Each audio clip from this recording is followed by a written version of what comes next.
Hello dear students, आप सभी का स्वागत है आपके अपने यूट्यूब चैनल श्री राजाराम उच्च माध्यमिक विद्यालय सांचौर। आज अपन सबसे पहले 10वीं क्लास का जो सिलेबस है उसके बारे में थोड़ा सा डिस्कस करेंगे। उसके बाद यूनिट फर्स्ट को पढ़ेंगे जो है आपके भोजन और मानव स्वास्थ्य के बारे में। सबसे पहले मैं आपको बता देता हूँ 10वीं जो आपकी क्लास है 10वीं में दो पार्ट है।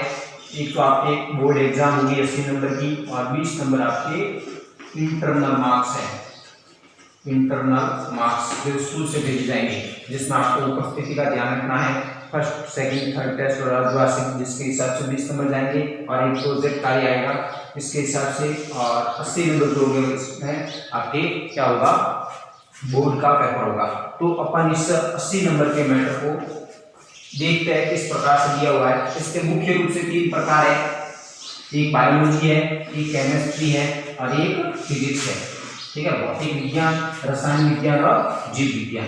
तीनों का सामान्य डिस्कस देखो तो इसमें आपकी जो बायोलॉजी है वो बायोलॉजी आपके 17 नंबर की है, केमिस्ट्री आपके 16 नंबर की है और फिजिक्स 15 नंबर की है। तो ये 15, 16 और 17 ऐसे करके ये कितने हो जाएंगे 15, 17 और 16 32 और 33, 33 और 15 33 और 5 38, 38 और 10 48 नंबर की आपके 48 नंबर की ये तीनों सब्जेक्ट होगी। बाकी का जो मैटर है आपकी 2 और 12 और 22 और 32 जो 32 नंबर की है वो आपके आगे उसमें आपके पृथ्वी के बारे में दिया हुआ है। ठीक है, पर्यावरण के बारे में दिया हुआ है, सड़क सुरक्षा के बारे में दिया हुआ है। उसको अभी नहीं देखेंगे, बाद में देखेंगे। अभी इस तीनों को देख लेते हैं। सबसे पहले बायोलॉजी के जो पहला यूनिट है भोजन और मानव स्वास्थ्य, इसी को भी अपन शुरू करेंगे। भोजन और मानव स्वास्थ्य ये आपके 4 नंबर का यूनिट है। ठीक है, 4 नंबर के यूनिट में से आपके कोई एक प्रश्न आएगा, एक तो छोटा एक आएगा बड़ा। दूसरा यूनिट है मानव तंत्र ह्यूमन सिस्टम और ये 6 नंबर का यूनिट है। सबसे बड़ा यूनिट कौन तो यही है आपके मानव तंत्र। फिर आनुवंशिकी जेनेटिक्स 4 नंबर का है और फिर प्रत्यक्ष रक्त समूह। ऐसे करके ये आपकी टोटल 17 नंबर की बायोलॉजी है और 17 नंबर की बायोलॉजी के अंदर 1 2 3 और 4 पार्ट पढ़ने हैं। 4 पार्टों के व्यवस्थित पढ़ लोगे तो 17 में से 17 आपके पूरे यहाँ पे एक भी नंबर नहीं करेगा। बाकी आपके केमिस्ट्री जो है उसमें आपके 4 यूनिट है और नंबर कितने 16। सबसे पहले दैनिक जीवन में रसायन, दैनिक जीवन में किस प्रकार से रसायनों का उपयोग किया जाता है ये 4 नंबर का यूनिट है। ठीक है, रासायनिक अभिक्रिया एवं उत्प्रेरक, रासायनिक अभिक्रिया जैसे ऑक्सीकरण है, ऑक्सीजन है, ठीक है, रेडॉक्स अभिक्रिया है, उदासीनीकरण अभिक्रिया है, उष्माक्षेपी है, उष्माशोषी है, सभी प्रकार की अभिक्रियाओं को अपन देखेंगे। ये अभिक्रिया जो ये 3 नंबर का प्रश्न पार्ट है। फिर परमाणु सिद्धांत एवं तत्वों का आवर्ती गतिविधि एवं गुणधर्म, ये आपके परमाणु सिद्धांत से संबंधित है। परमाणु के बारे में जितने भी सिद्धांत है उसके बारे में अपन पढ़ेंगे। ये 5 नंबर का यूनिट है। फिर है कार्बन एवं इनके यौगिक, कार्बन और इनके जो भी क्रिस्टलीय और क्रिस्टलीय सभी को अपन देखेंगे। ये 4 नंबर का है। ऐसे करके आपकी ये जो केमिस्ट्री है ये 16 नंबर की है टोटल। 16 केमिस्ट्री और 17 बायोलॉजी, ये आपको हमेशा दिमाग में रखना है। फिर फिजिक्स के अंदर 3 यूनिट है, एक है प्रकाश लाइट, एक है विद्युत धारा और एक है ऊर्जा कार्य और शक्ति। तीनों पाठों को आप पढ़ोगे, प्रत्येक पाठ 5 नंबर का है और ये टोटल आपके 15 नंबर का है। ऐसे करके 17 + 16 + 15 5 और 6 11 और 7 18 1 2 3 और 1 4 48 नंबर की आपके ये तीनों सब्जेक्ट है। बाकी जो रहा 32 नंबर का मैटर उसके अंदर पृथ्वी के बारे में है। ठीक है, अंतरिक्ष के बारे में दिया हुआ है, उसके अलावा पृथ्वी की उत्पत्ति कैसे उसके बारे में दिया हुआ है और पर्यावरण के बारे में है। ठीक है, प्राकृतिक संसाधन है और जैव अजैव और जैव उत्प्रेरक होते हैं वो उसके बारे में है। तो ये सभी अपन 32 नंबर के अंदर पढ़ेंगे और एक सड़क सुरक्षा भी आपके 5 नंबर का है। ऐसे करके टोटल आपके 80 नंबर है। इसके बारे में हम डिस्कस करेंगे आगे। जब अपन प्रत्येक यूनिट को पढ़ेंगे उसको मैं बता दूंगा किस यूनिट में से कितना प्रश्न छोटा आएगा बड़ा आएगा कैसा आएगा सभी बता दूंगा। अभी अपन पहले यूनिट को शुरू करते हैं। Unit first food and human health, भोजन और मानव स्वास्थ्य, जिसको हिंदी में भी मैंने लिखा हूँ भोजन और मानव स्वास्थ्य, भोजन एवं मानव स्वास्थ्य, भोजन और मानव स्वास्थ्य यूनिट फर्स्ट। इस फर्स्ट यूनिट में से आपके 10th क्लास के अंदर जो आरबीएससी के बच्चे, राजस्थान बोर्ड के जो बच्चे हैं, उसमें इस पार्ट का ब्लूप्रिंट जो है उसके अंदर इस प्रकार से डिवाइडेशन है। इसमें से 2 प्रश्न पूछे जाएंगे। एक तो इसमें से एक छोटा प्रश्न आएगा 1 नंबर का प्रश्न, और एक आएगा 3 नंबर का प्रश्न। तो आपको ध्यान रखना है, फर्स्ट यूनिट में से 1 नंबर का 3 नंबर का प्रश्न आएगा। ये आपको आधी रात को याद होना चाहिए।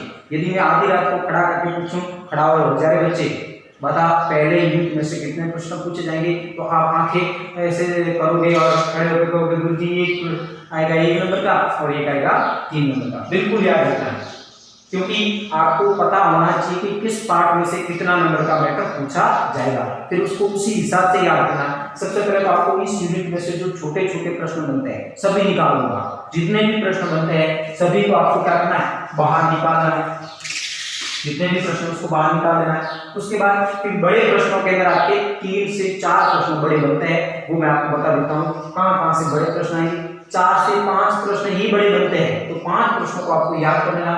मतलब पहले यूनिट में से आपके 4 नंबर क्या हो जाएंगे, एकदम पक्के, एकदम पक्के हो जाएंगे। ये मेरी गारंटी है, प्रॉमिस कर रहा हूँ, ठीक है। इसलिए आप इस यूनिट को व्यवस्थित तरीके से देखें और अपने दोस्तों यारों को शेयर करें, ताकि हमारे को मोटिवेशन मिले और हमारे द्वारा जो पढ़ाया गया ज्ञान है, ये ज्ञान यदि आपको अच्छा लगता है, ठीक है, आपको पसंद आता है हमारे पढ़ाने की विधि, तो आप कमेंट जरूर करें कि गुरुजी आपने जो पढ़ाया वो अच्छा है, ताकि हमारे को मोटिवेशन मिलता है कि हम जो पढ़ा रहे हैं वो बच्चों के कहीं ना कहीं अच्छा काम आ रहा है, समझ में आ रहा है।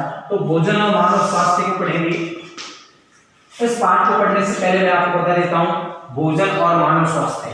इस पाठ के अंदर आप ऐसा शब्द ढूंढो जो आपको समझ में नहीं आ रहा है। भोजन किसे कहोगे, एवं तो कोई शब्द ही नहीं है, मानव और स्वास्थ्य, ठीक है। सभी शब्दों का मैं पूरा पाठ का पहले पोस्टमार्टम कर देता हूँ। पाठ के अंदर क्या है, सबसे पहले भोजन। भोजन क्या है, तो भोजन आपकी आवश्यकताओं की पूर्ति, यानी कि आपके शरीर को ऊर्जा प्रदान करने का काम। मैं यहाँ से कह सकता हूँ शरीर को ऊर्जा प्रदान करने का काम कौन करता है, भोजन करता है, ठीक है। सबसे पहले भोजन क्या है, तो आपकी ऊर्जा प्रदान करने का काम कौन करता है, भोजन करता है। पता ऊर्जा प्रदान करने वाले भोजन के अंदर क्या क्या करते हो आप, तो आपको गेहूं की रोटी खाते हैं, बाजरे की रोटी खाते हैं, चावल खाते हो, और इस सभी के अंदर आप दालें खाते हो, क्योंकि हम दूध पीते हैं। ये जो सभी चीजें आप ले रहे हो, ये सभी चीजें तो क्या है, भोजन है। और इस सभी चीजों के अंदर तो क्या है, ऊर्जा है। और ऊर्जा क्या है, इसके बारे में मैं आपको बताऊंगा फिजिक्स के अंदर आपको टॉपिक आएगा ऊर्जा से संबंधित, 9th क्लास के अंदर है वैसे। तो ऊर्जा यहाँ से किस से ऊर्जा मिलती है, तो ऊर्जा आपको गेहूं से मिलती है, बाजरे, चावल, दालें सभी से ऊर्जा मिलती है। तो भोजन का मतलब है जो आपके शरीर को ऊर्जा प्रदान करने का काम करते हैं। उसके अलावा मानव, ह्यूमन क्या है, तो मनुष्य एक प्रकार का सजीव है, प्राणी है, प्राणी है अपन, ठीक है। और मनुष्य ऐसा कहते हैं कि इस संसार, इस लोक पर 84,000 योनियों, 84,000 योनि को पार करने के बाद ये मनुष्य का अपने को जमाना मिलता है। और इस जमाने को सार्थक बनाना है तो आपको ज्यादा से ज्यादा लोगों की हेल्प करनी पड़ेगी। खुद स्वार्थी नहीं बनना है, ज्यादा से ज्यादा लोगों को क्या करनी है, हेल्प करनी है। क्योंकि भगवान कहता है कि मैंने सबसे बढ़िया चीज बनाई है वो इंसान। और यदि आप इस मनुष्य जन्म के अंदर सही नहीं कर पाओगे तो आप फिर आगे तो कुछ कर ही नहीं पाओगे। इसलिए आपको ध्यान रखना है, मानव जो है उसको भगवान ने सबसे बुद्धिमान प्राणी बनाया है। इसलिए मानव क्या है, तो एक प्रकार का प्राणी है भाई, ठीक है। उसके बाद फिर स्वास्थ्य शब्द को देखो। सबसे पहले तो स्वास्थ्य के अंदर संधि कौन सी है, आप इसके अंदर आप थोड़ा सा मनन करना भी, इसके अंदर इसका संधि विच्छेद करना, आप उसका संधि विच्छेद करना और विच्छेद करके मेरे को इसके अंदर संधि बताना, संधि कौन सी है, ठीक है।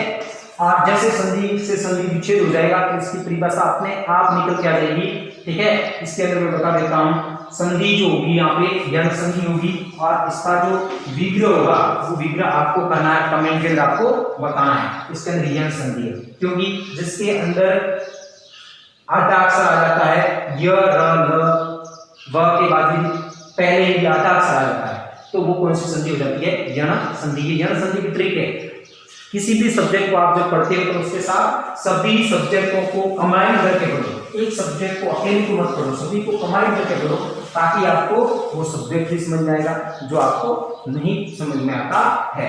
अब भोजन और मानव स्वास्थ्य मैंने पोस्ट मार्क कर दिया। अब सबसे पहले अपन देखते हैं भोजन ऊर्जा प्रदान करने का काम करता है। अब भोजन अपने को ऊर्जा मिलती है तो किस से ऊर्जा मिलती है? तो भोजन के अवयव, भोजन के स्रोत, भोजन के अवयव या भोजन के स्रोत कौन कौन से? तो भोजन के अवयव के अंदर टोटल 7 आपको अवयव याद रखने हैं। कितने अवयव? 7। और 7 कौन कौन से है? तो सबसे पहले हम लेते हैं कार्बोहाइड्रेट, कार्बोहाइड्रेट नाम सुना होगा। दूसरा है वो प्रोटीन, तीसरा जो है वो है वसा, चौथा जो है वो विटामिन,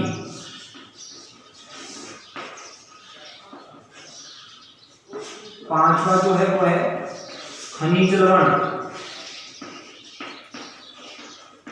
छठा जो है वो है जल, और सातवां जो है वो है खाद्य रेशे, खाद्य रेशे जिसको फाइबर कहते हैं, जो आपके शरीर के जो अंदर के तंत्र है उसके लिए बहुत जिम्मेदार होता है। तो ये सभी प्रकार के जो भोजन के अवयव है वो भोजन के क्या है? स्रोत है, जिससे अपने को क्या मिलती है? ऊर्जा मिलती है। अपन भोजन ग्रहण करने के आधार पर कैसे प्राणी हो जाएंगे भाई? अपन विषमपोषी प्राणी है। विषमपोषी, कौन से पोषी? विषमपोषी। विषमपोषी का मतलब अपन खुद भोजन नहीं बनाते हैं। अब आपको गुरुजी हम तो भोजन खुद बनाते हैं, ठीक है, रूम पर रहते हैं, खुद भोजन बनाते हैं, इसका मतलब अपन विषम स्वपोषी नहीं हो गए। विषमपोषी का मतलब है अपन भोजन को ग्रहण करने के लिए कहीं न कहीं पेड़ पौधों और जीव जंतुओं पर क्या रहता है? निर्भर रहते हैं। जो अपना भोजन खुद नहीं बनाते हैं, दूसरों के ऊपर निर्भर रहते हैं, उसको कहते हैं विषमपोषी। जो खुद बनाते हैं उसको कहते हैं स्वपोषी। ठीक है, ये चीज आपको ध्यान रखनी है। ठीक है, 7 भोजन के अवयव हो जाएंगे कार्बोहाइड्रेट, प्रोटीन, वसा, विटामिन, खनिज लवण, जल और खाद्य रेशे। अब बताओ भोजन के अंदर सभी प्रकार के भोजन के अवयव जरूरी है। यदि जितनी आपको आवश्यकता है कार्बोहाइड्रेट की उतनी आवश्यकता होगी, यदि आप उतना लोगे तो ही आपकी इसकी पूर्ति होगी। मान लो कार्बोहाइड्रेट आप महीने से नियमित रूप से नहीं ले रहे तो कहीं भी आपके शरीर में किसकी कमी हो जाएगी? कार्बोहाइड्रेट की कमी हो जाएगी और आप कुपोषण के शिकार हो जाओगे। अब मैं आपको बता देता हूं संतुलित भोजन, संतुलित भोजन जिसको कहते हैं बैलेंस्ड डाइट, बैलेंस्ड डाइट, संतुलित भोजन। ऐसा भोजन, देखो परिभाषा देखो, संतुलित भोजन का मतलब है ऐसा भोजन जिसमें भोजन के सभी पोषक तत्व, सभी कितने? 7, सभी पोषक तत्व निश्चित मात्रा के अंदर उपस्थित हो। जितनी जरूरत है कार्बोहाइड्रेट, मान लो आपको दिन के अंदर 400 ग्राम इसकी जरूरत है तो 400 ग्राम होना चाहिए। यदि इसकी लंबे समय से कमी या अधिकता होगी तो कहीं ना कहीं आपके शरीर में कार्बोहाइड्रेट की क्या हो जाएगी? कमी हो जाएगी और आप कुपोषण के क्या हो जाओगे? शिकार। संतुलित भोजन का मतलब है लंबे समय से किसी भी पोषक तत्व, संतुलित भोजन का मतलब हो जाएगा ऐसा भोजन जिसमें भोजन के सभी पोषक तत्व प्रेजेंट होते हैं, संतुलित भोजन कहलाता है। और जिसके अंदर सभी पोषक तत्व प्रेजेंट नहीं होते हैं उसको असंतुलित भोजन कहते हैं। और असंतुलित भोजन को क्या कहते हैं? कुपोषण। और कुपोषण आपके सिलेबस के अंदर है और कुपोषण से आपके 3 नंबर का प्रश्न 100% आएगा।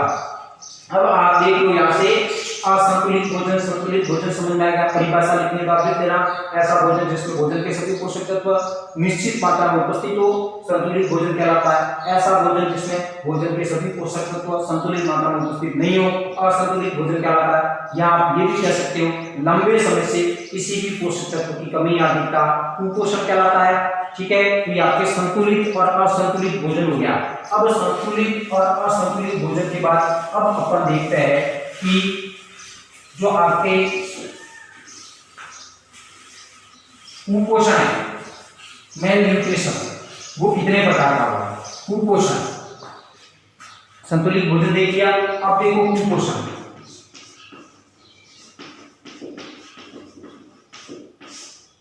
कुपोषण की परिभाषा हो जाएगी लंबे समय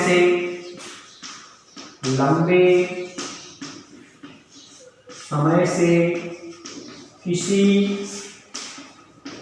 पोषक तत्व की कमी या अधिकता कुपोषण कहलाता है। आपको पता है भारत के अंदर बिहार और यूपी ऐसे राज्य हैं जहाँ पे अधिकांश बच्चे कुपोषण के शिकार होते हैं। कुपोषण की बिल्कुल जनगणना होती है कुपोषण की, ठीक है। आप सामाजिक के अंदर इसकी जनगणना देखोगे, आंकड़े देखोगे, लेकिन यहाँ आप साइंस पढ़ रहे हो तो कुपोषण की परिभाषा देखनी है। कुपोषण लंबे समय से किसी पोषक तत्व की कमी या अधिकता को कुपोषण कहते हैं। या आपको कुपोषण है, ठीक है। अब कुपोषण कौन कौन से होंगे भी बोलो।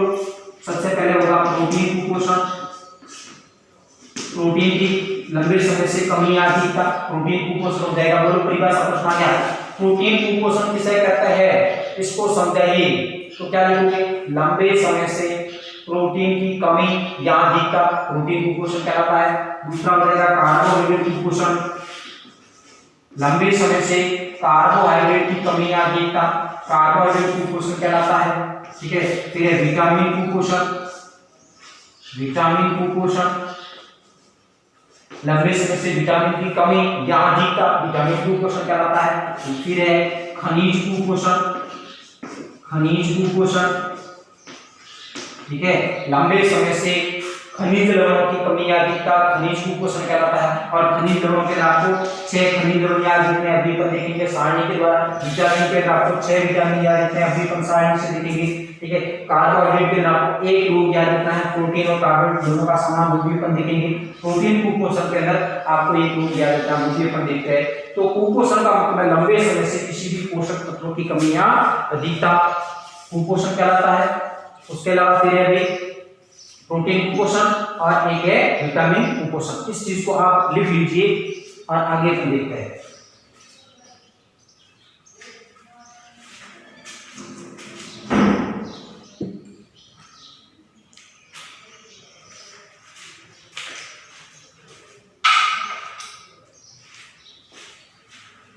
आगे भी देखो प्रोटीन कुपोषण, हेडिंग डालो प्रोटीन कुपोषण।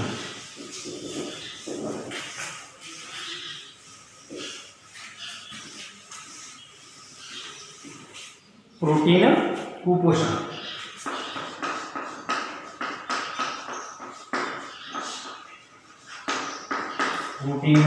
कुपोषण, जिसको अपन कहते हैं प्रोटीन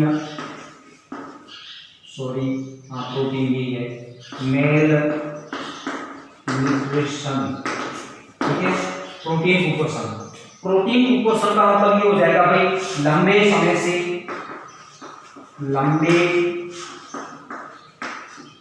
से प्रोटीन की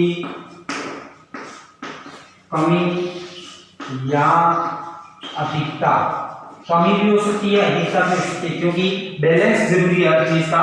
लंबे समय से प्रोटीन की कमी या अधिकता प्रोटीन कुपोषण। अब बोलो कुपोषण आ जाए, कोई भी कुपोषण पूछ लेगा आपको। खनिज कुपोषण किसे कहते हैं, तो लंबे समय से खनिज की कमी या अधिकता खनिज कुपोषण कहलाता है। जल कुपोषण के अंदर आपके आता है बीपी हाई लो होती है, अभी अपन देखेंगे बीपी कैसे हाई लो होती है, जल कुपोषण के अंदर आएगा। तो सभी प्रकार के कुपोषण को आप परिभाषा के द्वारा देख सकते हो। बिल्कुल आपको हल्का सा अपना दिमाग लगाना है, ठीक है। परिभाषा आपको बनानी है, जरूरी नहीं कि आपको ये परिभाषा नहीं तो आप अपने दिमाग से बना के परिभाषा लिख सकते हो, नो डाउट, फ्री रहिए। अब प्रोटीन कुपोषण के लिए एक रोग आता है, उस रोग का नाम मैं आपको बता देता हूं, बताओ किसी को याद है तो। क्वाशियोकोर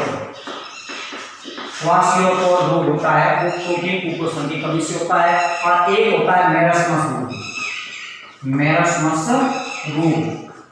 ठीक है, अब दोनों रोगों को आप देख लीजिए, प्रश्न आ सकता है 3 नंबर का, क्वाशियोर रोग किसके द्वारा होता है और इसके लक्षण बताइए। 3 नंबर का प्रश्न, मात्र आपको 10 लाइनों के अंदर उत्तर देना है, 5 लक्षण बताना है, कारण बताना है और इसके क्या रोकथाम के उपाय है वो भी आपको बताना है। अब देखो प्रोटीन कुपोषण के अंदर क्वाशियोर रोग का मतलब यह है कि जो छोटे बच्चे होते हैं, आप कभी मार्केट सिटी में जाते हो तो रोड के किनारे कुछ लोग रहते हैं जो क्या करते हैं, जो लोहे के आइटम बनाते हैं, ठीक है, तवे वगैरह बनाते हैं, उस लोगों के बच्चों को आप देखना, ठीक है, नंगे घूमते हैं और उन बच्चों का पेट जो होता है, छोटे बच्चे, 1 साल के बच्चे की बात कर रहा हूँ, 1 साल के बच्चे, उस बच्चों के पेट फूला फूला होता है, ठीक है, पेट फूला फूला, मतलब यहाँ पे क्वाशियोर रोग का मतलब ये हो जाएगा कि ऐसा रोग जो 1 साल के बच्चों के अंदर होता है और ये रोग, इस रोग में बच्चे का पेट फूल जाता है,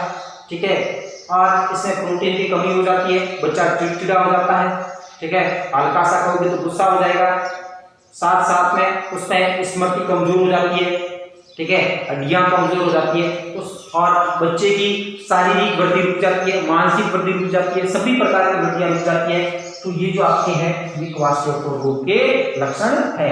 जब भी क्वाशियोर हो रहा है तब सड़क के किनारे बच्चे, ठीक है, नंगे, उनको याद कर लेना, आपको ये अपने आप लक्षण याद आ जाएंगे। प्रोटीन की कमी से होता है, अधिकता से नहीं, कमी से होता है क्वाशियोर रोग। फिर है मैरस्मस रोग। मैरस्मस रोग है, इसमें प्रोटीन प्लस कार्बोहाइड्रेट दोनों चीज आएगी, प्रोटीन प्लस कार्बोहाइड्रेट दोनों की कमी से, प्रोटीन और कार्बोहाइड्रेट दोनों की लंबे समय से कमी हो रही है तो मैरस्मस रोग हो जाता है। इस रोग के अंदर आप किताब के अंदर डायग्राम देख लेना, और इसके अंदर क्या है, इसके अंदर जो बच्चा होता है उसका शरीर अस्थियों का जाल बच जाता है, बच्चा चिड़चिड़ा हो जाता है, आंखें अंदर धस जाती है, ठीक है, तो ये मैरस्मस रोग के लक्षण है। और ये जो कुपोषण है भाई, ये कुपोषण, ठीक है, माँ के पेट के अंदर जब होती है तब से शुरू हो जाता है। यदि माँ समय पर प्रोटीन नहीं लेती है, कार्बोहाइड्रेट नहीं लेती है, तो अंदर जो बच्चा होगा उसको सभी चीजें नहीं मिलेगी, जिसकी वजह से जैसे जन्म होगा तो उसके अंदर उसकी क्या हो जाएगी, कमी हो जाएगी, उसकी वृद्धि रुक जाएगी। तो ये जो कुपोषण है यह माँ के पेट से स्टार्ट होता है, और जब आप बड़े होते हो तब भी प्रोटीन की कमी हो जाए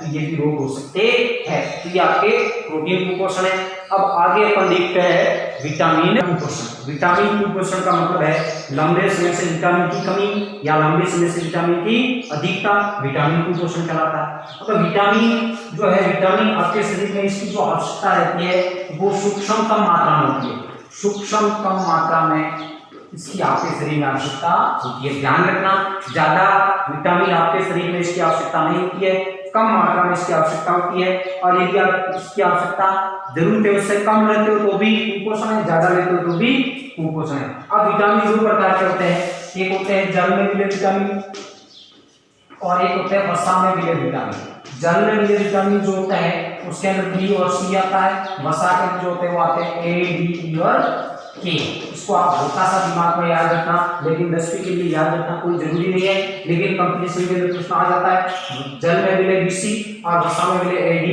ई, के, ठीक है। ये आपके विटामिन है।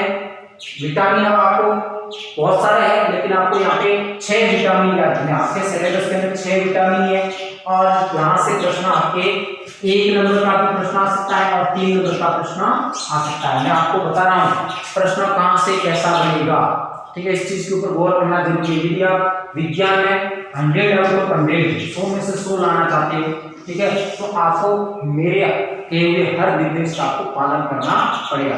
विटामिन कुपोषण के अंदर आपको 1 नंबर का प्रश्न पूछा जाएगा, कैसे, विटामिन ए की कमी से कौन सा रोग होता है। रतौंधी, सिंपल है।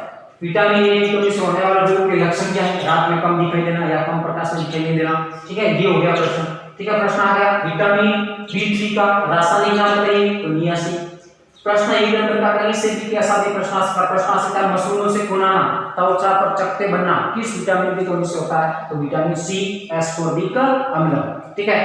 ऐसे 1 नंबर के प्रश्न पूछे जाएंगे। और 3 नंबर का प्रश्न ऐसे पूछा जाएगा कि विटामिन कुपोषण किसे कहते हैं, सारणी के द्वारा समझाइए। तो विटामिन कुपोषण का मतलब हो जाएगा लंबे समय से विटामिन की कमी या अधिकता, विटामिन कुपोषण कहलाता है। और इसकी कमी से कौन कौन से रोग होते हैं और कौन कौन से लक्षण है इसके अपन ये देखेंगे। तो विटामिन ए, ये सबसे पहले बताओ ये किसमें मिला है, ये वसा में मिले विटामिन ए, वसा में मिले होता है, ये आपके सिलेबस में नहीं है लेकिन ध्यान रखना है हल्का सा। विटामिन ए की कमी से रक्तोंधी रोग होता है, रक्तोंधी रोग, ठीक है, बिल्कुल सिंपल है, कम प्रकाश या रात में दिखाई नहीं देना, सबको याद है, ठीक है। विटामिन B1, अब बी कई प्रकार के होते हैं लेकिन आपके सिलेबस में 1 और 2 3 है। विटामिन B1 जिसका रासायनिक नाम है वो थायमिन, याद रखना रासायनिक नाम बहुत इंपॉर्टेंट है, थायमिन, जिसकी कमी से होने वाला जो रोग है वो है बेरी, ठीक है। प्रश्न आ सकता है बेरी रोग किस विटामिन की कमी से होता है, ऑप्शन के अंदर B1 नहीं मिले तो क्या आएगा, थायमिन, ठीक है। थायमिन विटामिन की कमी से कौन सा रोग होता है, बेरी रोग किस विटामिन की कमी से होता है, थायमिन, बेरी रोग किस विटामिन की कमी से होता है, तो B1, ठीक है। B1 की कमी से कौन सा रोग होता है, तो बेरी, कैसे भी करके प्रश्न पूछा जा सकता है। तो बेरी के लक्षण क्या क्या है, हृदय धड़कन कम, हृदय की जो धड़कन है वो कम हो जाती है, बताओ 1 मिनट में हृदय कितनी बार धड़कता है, कमेंट के अंदर आपको उत्तर देना है। हृदय धड़कन कम हो जाती है, पेशियां एवं तंत्रिकाएं कमजोर हो जाती है। आपके शरीर में पेशियों की संख्या कितनी है बताओ, 639 पेशियां आपके परिपक्व व्यक्ति के अंदर, पेशियां एवं तंत्रिकाएं क्या हो जाती है, कमजोर हो जाती है। पेशियों का कार्य आपके शरीर को गति प्रदान करना, मूवमेंट प्रदान करने का काम करती है पेशियां, तो पेशियां तंत्रिकाएं क्या हो जाती है, कमजोर हो जाती है, ठीक है, हृदय धड़कन कम हो जाती है। और ये सब इसके लक्षण है भाई, B1 थायमिन की कमी के लक्षण है, यानी कि बेरी रोग के लक्षण है। फिर विटामिन B2 जिसको राइबोफ्लेविन कहते हैं, राइबोफ्लेविन, रासायनिक नाम राइबोफ्लेविन किसका है, B2 का, इसकी कमी से होने वाला जो रोग है वो राइबोफ्लेविनोसिस, राइबोफ्लेविनोसिस, कौन सा सिस, राइबोफ्लेविनोसिस, राइबोफ्लेविनोसिस जो रोग होता है वो विटामिन B2 की कमी से होता है या राइबोफ्लेविन की कमी से होता है। इसके लक्षण है वो मुंह के किनारे होठों का फटना, मुंह के किनारे होठों का फटना और स्मृति में कमी, याददाश्त में कमजोरी आ रही है, आपकी याददाश्त कमजोर हो रही है, इसका मतलब कहीं भी आपके अंदर B2 नहीं है। B2, विटामिन B2 की कमी होगी तो आपकी स्मृति में क्या आएगी, कमी आएगी। अब आप सोच रहे हो हमारे को कुछ याद ही नहीं होता, याद करते हो भूल जाता है, इसका मतलब कहीं कि आपके विटामिन B2 की कमी है। इसके स्रोत कौन कौन से है, तो इसके स्रोत देख लेना और उस स्रोत को आप लेना शुरू कर देना, आपकी स्मृति क्या हो जाएगी, ठीक हो